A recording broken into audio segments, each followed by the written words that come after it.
ఇప్పుడు ఒక కథ విందామా? ఒక ఊరిలో ఇద్దరు మిత్రులు ఉన్నారు. పక్క పక్కనే చేలు కూడా, పొలాలు అటు ఇటు. సో పక్కపక్కనే ఉండటం వలన వాళ్ళకి ఒక విషయంలో గొడవలు వచ్చినాయి. గొడవలు వచ్చి ఇద్దరు కొట్టుకునే పరిస్థితి వచ్చిన తర్వాత ఒక అతను ప్రశాంతంగా ఉండడురా బాబు అని ఒక గడ్డం ఉన్న ఆయన వచ్చి చెప్పాడు.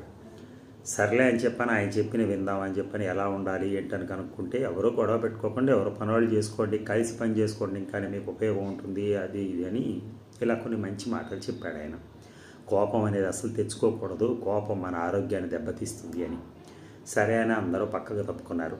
కానీ అక్కడ ఒక బాలుడు ఉన్నాడు. వాడికి మాత్రం ఒక డౌట్ వచ్చేది. ఆడేం చేశాడు, వెళ్ళి ఆయన్ని ఒకటికి 2 సార్లు తర్వాత అండి అని అడగడం మొదలెట్టాడు. ఇంకేమి లేదురా, తర్వాత అండి ఇంకేం లేదా, ఎల్లో చూసారా మీకు కూడా కోపం వచ్చిందండి అన్నాడు. అంటే తన దాకా వస్తే కానీ అది ఎవరికి అనుభవంలోకి రాదు.